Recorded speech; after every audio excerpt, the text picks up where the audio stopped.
Bed rest and pregnancy. Great question. And I swallow wrong. Sorry about that. Great question. Okay. What people don't realize, people think it's less gravity in pregnancy. It is to the mother, not to the baby. One of the biggest misconception is gravity's placement on the baby in the fetal stage. What people don't realize is that there's no opposition to gravity in amniotic fluid. So babies don't intake and they don't release. So there's no breathing, there's no eating, there's no elimination. Nothing like that goes on in the womb. The second, and this is why breathing is so important when we're first born, yes, to keep us alive, but the fact that a baby takes his first breath through the palate strike when they're being delivered in a natural full-term vaginal delivery, that just like a champagne cork, and the foam from the lung explodes just like a champagne cork does, cavitation. And at the same time too, we have atmospheric pressure, we have gravity, and that wow, that first breath that they have, that scream, right? That's what sets up the whole trigger for your brain development. Everything. But in the womb, right, when you're on bed rest or when you're in the womb, and that's why you're going around and you're doing all of these things, right, is because in the womb, again, there's no elimination. So there's an interesting doctor out of India that's trying to show the force of gravity in the womb, but he's making mistakes on this calculation because, again, there's no expansion.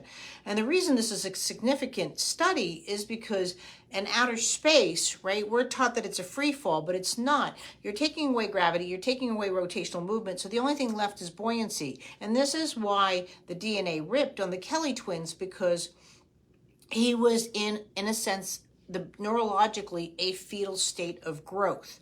When you don't have that, expansion or pressure against your expansion, even when I sit up, right, we've assimilated all these movements, right, but we're going against pressure. Astronauts don't have that, so it actually puts them back into a neurological level of fetal development, and they start to grow. Yes, you can blame it on lack of gravity, but that's what's going on. You're going back into, now when you're on bed rest as a parent, right, you're there to take away gravity. However, what you're also doing is, why you're my client, is you're taking away all rotational responses from yourself, right? So your movement vocabulary is going way down. A big thing that happens is again, when we walk, our vertebrae are really thick. And when we walk, right, we're actually massaging all of our cords, my oldest son, all of our organs, and we're walking and doing those kind of things, right? And so when we're in bed rest, we start to have a scoliosis, we have a kyphosis, all those things come into play. We really break down that kind of response to taking care of our systems, massaging our heart, our lungs, all of those kind of things go into play.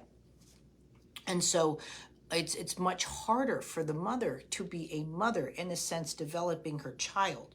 So yes, we have to do bed rest. I'm not trying to take that away, but at the same time too, you have to realize everything that we do either enhances our movement, and this is where I'm about optimal development with our babies, with our children, with you, or it takes away our movement.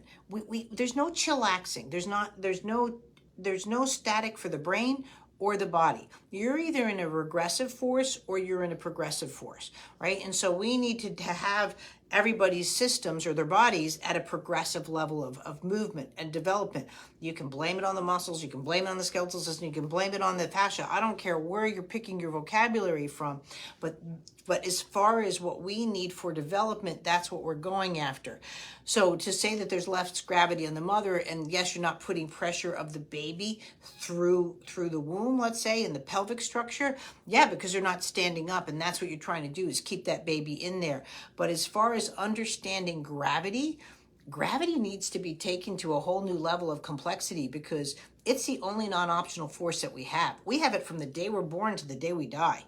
And so by negating what gravity does for us in a good way, right? It is not a linear force. It's not a pulling force and all that. It is for your glasses, but not for us. I'm not being pulled off this table.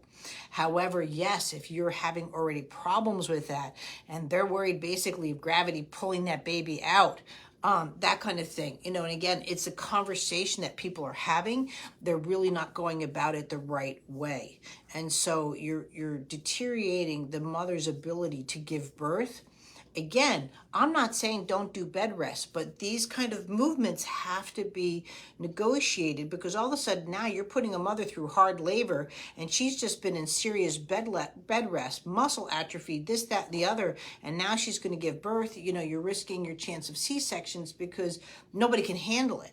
And that's what we're going after. So is there a way of making where they're not using gravity, but can they do certain movements, exercises, however you're looking at it, during that stage that keeps these certain primal movements needed for our survival going in the human body, right? And this is not about working out. This is about keeping the body as a whole working properly, so they're available to produce a human being, right? And that's our objective with that. And that's where we go after. Thanks.